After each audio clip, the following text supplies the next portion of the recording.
This patient was referred to me for endodontic treatment of tooth number 30. According to the patient, the crown is 1 year old. Recently, patient started to have symptoms, went and saw her dentist. Her dentist took some radiographs and said there was nothing wrong with her tooth. Patient claims the following days, tooth started to hurt even more. She had some pain meds at home. She started taking the pain meds. No help. And by the second night, the pain, according to the patient, was so severe that her husband had to take her to the emergency room. And there she was given antibiotics and more pain medication and told that her tooth was abscessed.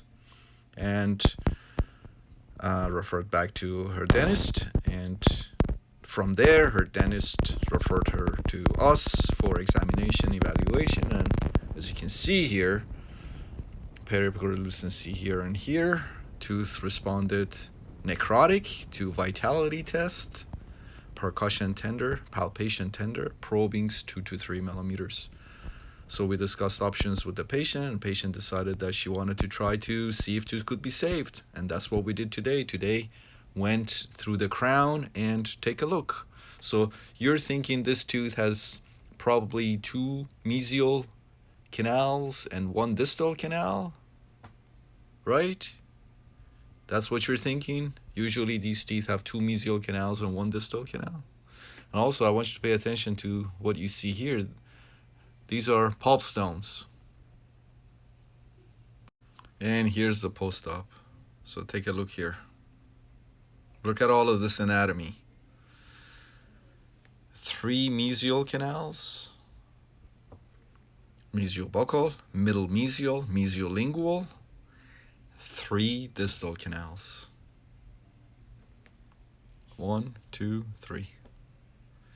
Look at all of this anatomy that we were able to also pick up. Look at all these laterals. Look at all of these laterals here. Look at the anastomosis here. So if you just looked for 3, you would have found 3 and you would have been done. And the root canal would have likely failed because you would have left necrotic tissue and bacteria behind. So that's why it's important to be able to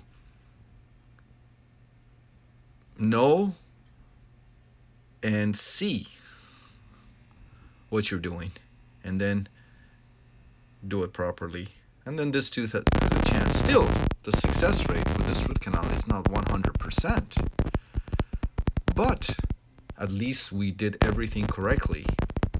And now the rest is up to our body, and we'll hopefully follow up with the patient. Patient will come back to see us in a few months for a post-op check, and then hopefully we'll have success. Although, again, as I always say here, and then as I always tell my patients, I can't give you a 100% success rate. There is no such thing, especially when we're dealing with microorganisms and their byproducts.